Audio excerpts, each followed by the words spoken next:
जब वो पड़ गया चुड़ैल के प्रेम में। रमेसर काका के पास एक लेहड़ा गायें थीं। वे प्रतिदिन सुबह ही इन गायों को दूध दाहकर चराने के लिए निकल पड़ते थे। सुबह से लेकर शाम तक रमेसर काका गायों को लेकर इस गांव से उस गांव, तो कभी नदी किनारे, तो कभी कभी इस जंगल से उस जंगल घूमा करते थे और दिन ढलते ही गांव की ओर निकल पड़ते थे। जब रमेसर काका गायों को चराने के लिए निकलते तो सत्तू और भुजा भरी के साथ ही कभी कभी दही, दूध आदि भी ले जाते और भूख लगने पर किसी पेड़ की छाया में बैठकर खाते पीते। रमेसर काका कभी भी अपने साथ पानी नहीं ले जाते और ना ही लोटा रखते। प्यास लगने पर या तो वे नदी का जल पीते, नहीं तो जंगल, सरेह, गांव से बाहर का खुला खेत आदि भाग जिसमें दूर दूर तक कोई बस्ती, घर आदि ना हो, आदि में होने पर लाठी से मारकर महुए और आम आदि के पत्ते तोड़कर उन्हें अपने गमछे की एक छोर में बांधते और फिर इस गमछे के दूसरे छोर को अपने साथ सदा लिए रहने वाली धोती के एक छोर से बांधते तथा फिर इसे किसी कुएं में डालकर पानी निकालते। इस विधि को झोंझ कहते हैं। इसमें बहुत अधिक पानी तो नहीं निकलता पर 2-3 बार में पीने भर का पानी अवश्य निकल आता है। एक बार की बात है कि रमेसर काका बीमार पड़ गए। अब उनके गाय गोरू को चराने कौन ले जाए। वे बहुत परेशान हुए क्योंकि एक दिन भी इन गायों को चराने में देर होने पर यह बोलने लगती थी और खूंटे के पास हग मूत कर इतना चकल्लस करती थी कि खूंटे के आसपास की जगह सने गोबर माटी से भर उठती थी और जब तक इन्हें खोला नहीं जाता रंभाती रहती। एक दिन बीता, 2 दिन बीता पर रमेसर काका की तबीयत ठीक नहीं हुई। रमेका काकाब्ज इन 2 दिनों में गायों के आगे पुआल या खांची में भूसा घास आदि डाल देती और पानी आदि दिखा देती, पर गायें प्यास लगने पर पानी तो पी लेती पर पुआल आदि खाने का नाम नहीं लेती और बेचैनी से खूंटों के आसपास घूमा करती। इन 2 दिनों में तो कुछ गायों ने अपना पगहा भी तोड़ दिया और चरने के लिए भागने लगी। कैसे भी करके रमेसर काकाब ने इन गायों पर काबू किया। तीसरे दिन भी रमेसर काका की तबीयत जब ठीक नहीं हुई तो उन्होंने सनेसा भेजकर अपने ससुराल से अपने सरपुत घनेसा को बुला लिया। घनेसा 16-17 साल का किशोर था और बहुत ही सुंदर तथा भला चंगा था। घनेसा ने आते ही अपने फूफा का सारा काम संभाल लिया। घनेसा बहुत ही समझदार लड़का था।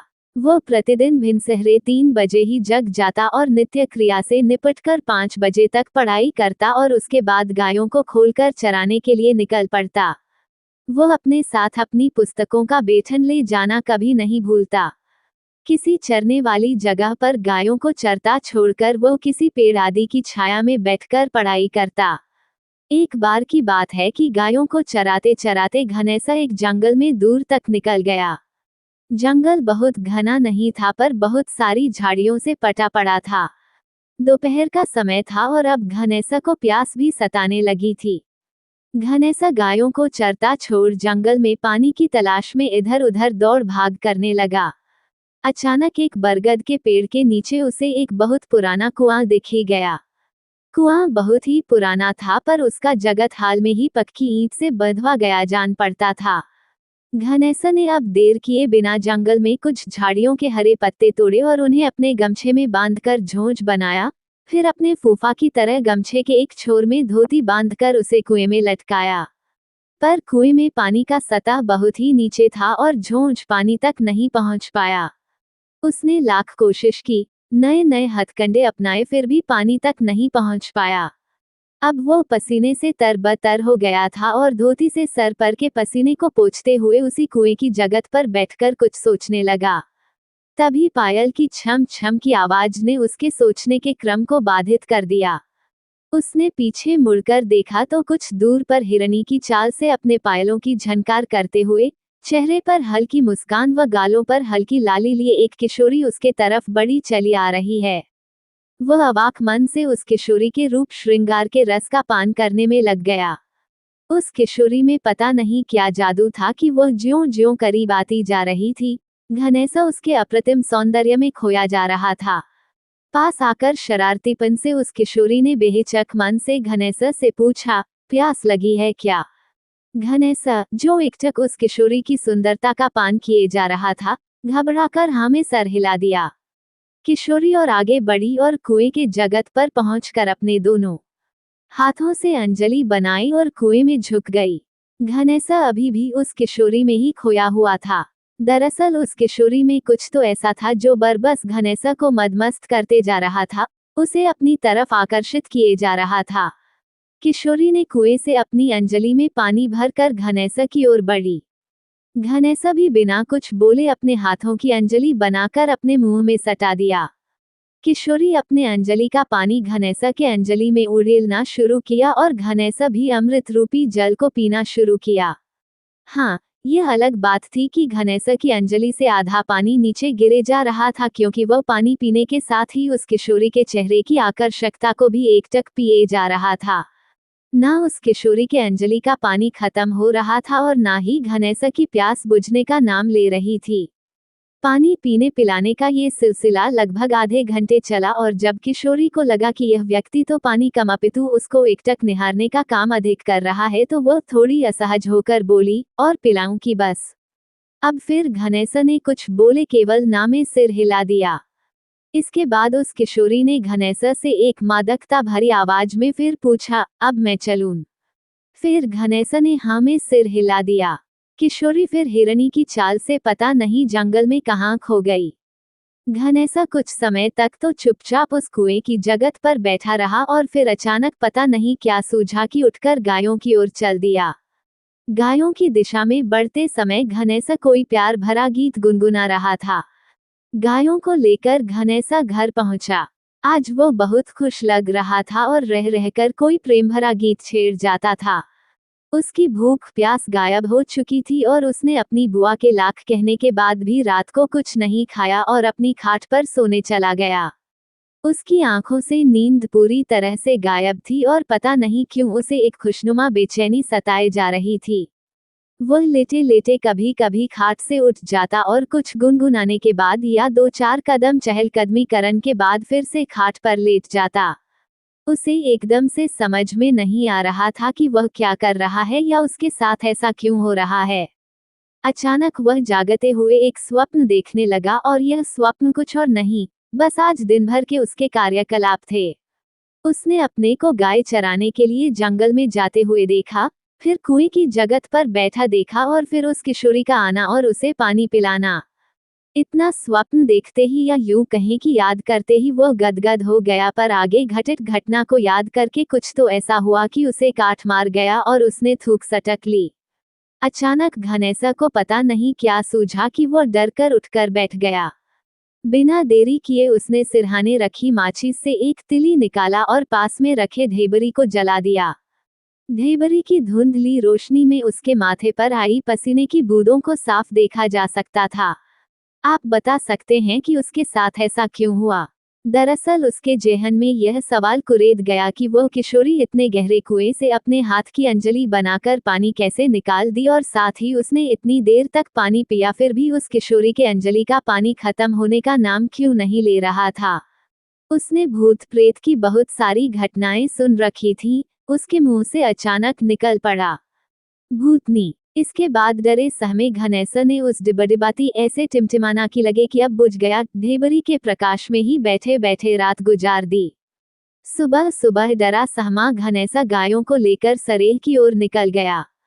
उसने मन में एकदम से सोच लिया कि अब भूलकर भी उस जंगल की ओर नहीं जाऊंगा, पर कहीं न कहीं उसके जेहन में उस किशोरी की यादें अंगड़ाई ले रही थीं। न चाहते हुए भी उस किशोरी का अनुपम सौंदर्यवान चेहरा उसकी आंखों के आगे घूम जाता और अपनी आकर्षकता का एहसास करा जाता। सरेह में गायों को चरता छोड़ वह पास ही में एक सूखी गदही के किनारे एक आम के पेड़ के नीचे बैठकर उस किशोरी के बारे में सोचने लगा। उसे पता नहीं क्यों ऐसा लग रहा था कि वह किशोरी को काफी समय से जानता है, वह उसकी परिचित है। उस किशोरी का सौंदर्यपूर्ण शरारती चेहरा याद आते ही सहसा सहमा घनैसा मुस्कुरा देता। उस पेड़ के नीचे बैठे बैठे सोचते हुए घनैसा को पता ही नहीं चला कि कब सूर्य उसकी सर पर आ गया और डालियों पत्तों के बीच से उसके साथ आंख मिचौली खेलने लगा। घनैसा उठा और गायों की ओर चल दिया। गायों को हाँक हाँक कर एक पास करने के बाद फिर वह उस पेड़ के नीचे आ गया। पेड़ के नीचे आकर घनैसा ने कांधे पर रखी धोती को दोहराकर बिछा दिया और गमछे को सर के नीचे लगाकर वहीं लेट गया। सरेह में कुछ चरवाहे या किसान नजर आ रहे थे। डरने की कोई बात नहीं थी क्योंकि दिन था और उस सूखी गड़ी के एक किनारे रजमतिया काकी पेड़ों पर से गिरे सूखी लकड़ियों को एकत्र कर रही थी। लेटे लेटे रत जगा किए घनेसा को पता नहीं कब नींद आ गई। पर नींद में भी वह सहमा सहमा दिख रहा था, पर कभी कभी उसके चेहरे पर एक एकमिनटी मुस्कान आ जाती। ऐसा लग रहा था कि वह किसी भूत और देवता की लड़ाई देख रहा है। भूत का विकराल रूप उसे डरा जा रहा था तो देवता का उस भूत पर हावी होना उसे हर्षित कर जा रहा था। सोए हुए घनेसा को पता नहीं क्या हुआ कि वो सकपका गया और उठ बैठा।